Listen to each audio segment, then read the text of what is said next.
जनसभा में इकट्ठा हुए बीएसपी के सभी छोटे बड़े पदाधिकारी एवं कार्यकर्तागण, आज आप लोग यहाँ अपने राजस्थान प्रदेश में विधानसभा के लिए हो रहे आम चुनाव में अपनी पार्टी के उम्मीदवारों के समर्थन में मुझे सुनने के लिए यहाँ इकट्ठा हुए हैं, तो उसके लिए मैं आप सभी लोगों का हार्दिक दिल से आभार प्रकट करती हूँ। और अब मैं सबसे पहले अपनी पार्टी के संबंध में ये कहना चाहूंगी कि हमारी पार्टी ये चुनाव आपके राजस्थान प्रदेश की अधिकांश विधानसभा की सीटों पर अकेले अपने बलबूते पर ही पूरी तैयारी व दमदारी के साथ लड़ रही है।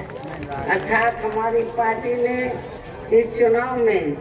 यहाँ किसी भी पार्टी के साथ किसी भी प्रकार का कोई भी चुनावी समझौता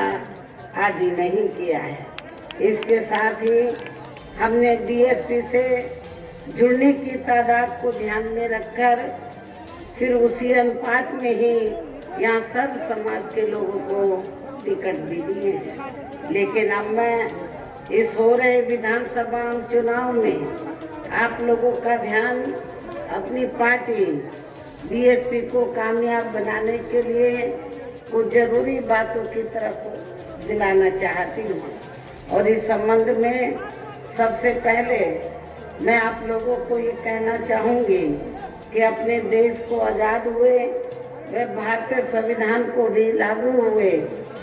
अब यहाँ बरसों बीत चुके हैं और इस लंबी अवधि में केंद्र व आपके प्रदेश में भी यहाँ विभिन्न पार्टियों की सरकारें रही हैं। लेकिन दुख की बात यह है कि इस दौरान यहाँ सभी विरोधी पार्टियों की रही सरकारों में आपके प्रदेश सहित पूरे देश में भी सब समाज में से विशेषकर दलितों, आदिवासियों, पिछड़े वर्गों, मुस्लिम व अन्य धार्मिक अल्पसंख्यकों के साथ साथ गरीबों, मजदूरों, किसानों, छोटे व्यापारियों एवं अन्य मेहनतकश लोगों का भी पूर्ण रूप से विकास व उत्थान आदि नहीं हो सका है। जिनकी सरकारों की नीतियों को व कार्यशैली आदि को भी अभी ने और ज्यादा आजमाने की जरूरत नहीं है। और इस मामले में खासकर मैं दलितों, आदिवासियों व अन्य पिछड़े वर्गों के लोगों को ये भी बताना जरूरी समझती हूँ कि इन्हें परम पूज्य बाबा साहब डॉक्टर भीमराव अंबेडकर के कड़े संघर्ष एवं अथक प्रयासों से भारतीय संविधान के तहत मिले कानूनी अधिकारों में से खासकर सरकारी नौकरियों में जो आरक्षण की सुविधा मिली है, तो उसे भी यहाँ शुरू से ही इन वर्गों के प्रति हीन व जातिवादी मानसिकता रखने वाली सभी विरोधी पार्टियों की रही सरकारें प्रभावहीन बनाने में तथा इसे धीरे धीरे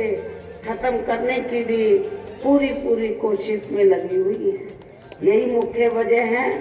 कि देश में आजादी के बाद व शुरू में केंद्र व अधिकांश राज्यों में भी काफी लंबे समय तक सत्ता में आसीन रही कांग्रेस पार्टी ने और अब पिछले कुछ वर्षों से केंद्र एवं काफी राज्यों में भी बीजेपी व अन्य विरोधी पार्टियों की दे रही सरकारों ने इनका ये आरक्षण का कोटा अभी तक भी पूरा नहीं किया है। पदोन्नति में आरक्षण को तो इन्होंने मान्य कोर्ट की आड़ में काफी हद तक खत्म ही कर दिया है और इस मामले में लगभग यही खराब स्थिति हमें यहाँ आपके प्रदेश में भी देखने के लिए मिल रही है। इसके साथ ही अब इन वर्गों के लोगों को प्राइवेट सेक्टर में आरक्षण दिए जाने की व्यवस्था किए बिना ही केंद्र व राज्यों में भी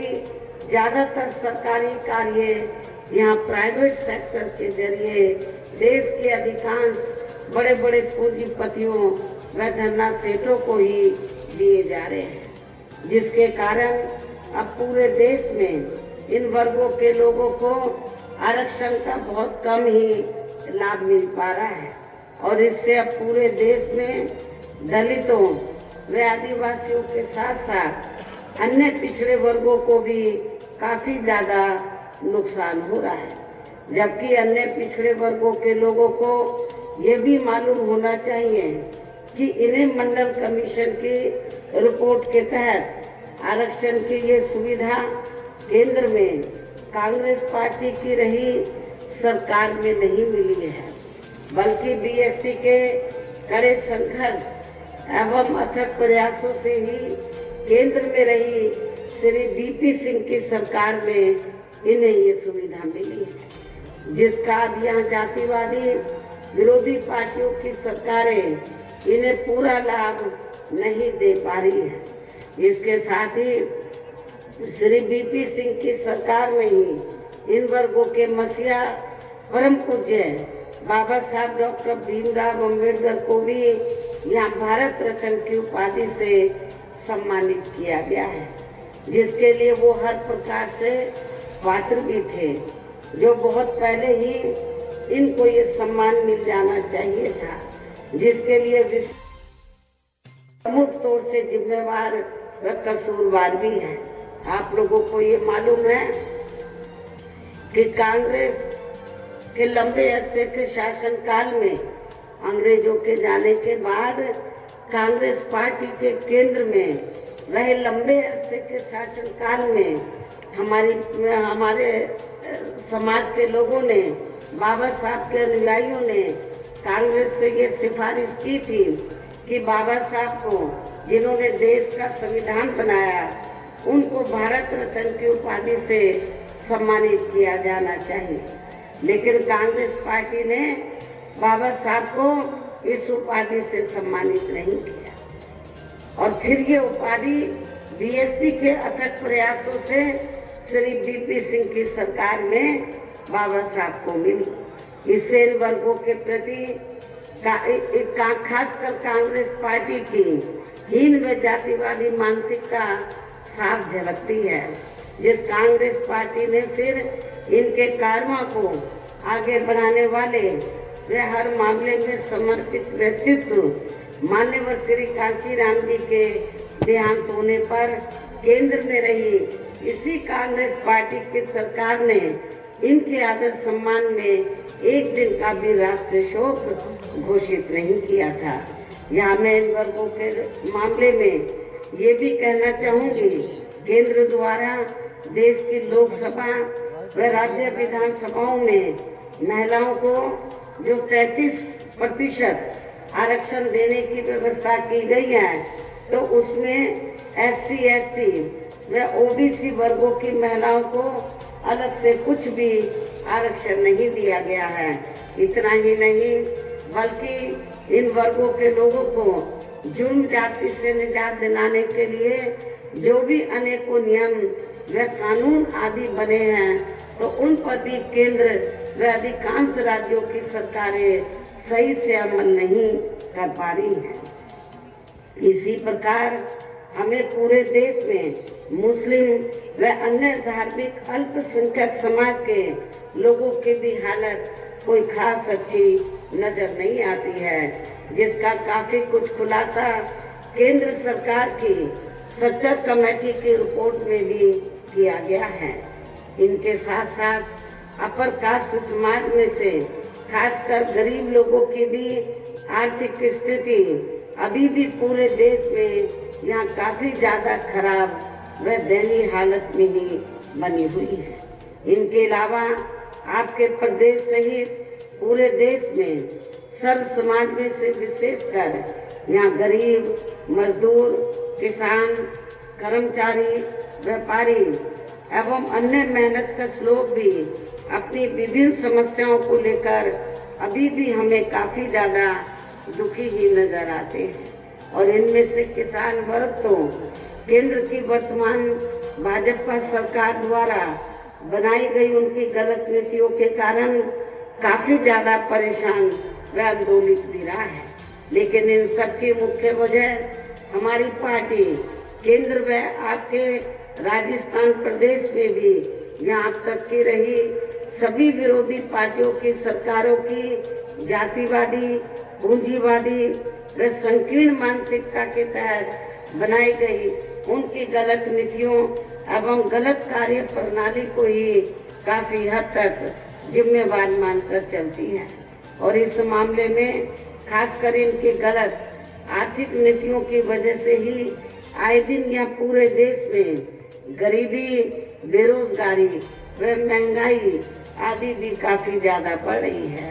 हालांकि इस मामले में शुरू से ही हमारी पार्टी केंद्र व राज्य सरकारों से भी हर स्तर पर ऐसी नीति अपनाने की लगातार ये मांग करती आ रही है कि देश में कुछ गिने चुने पूंजीपतियों व धन्ना सेठों का विकास होने की बजाय बल्कि यहाँ गरीब व आम लोगों का ही विकास होना चाहिए। तभी फिर सही मायने में यहाँ की आम जनता अपनी गरीबी, बेरोजगारी, महंगाई व अन्य और भी सभी समस्याओं से काफी हद तक छुटकारा पा सकती है। इसके साथ साथ अब अपने देश में भ्रष्टाचार भी हर स्तर पर काफी ज्यादा बढ़ा है, जिससे आपका खुद का अपना प्रदेश भी अछूता नहीं रहा है। और इन सब के लिए हमारी पार्टी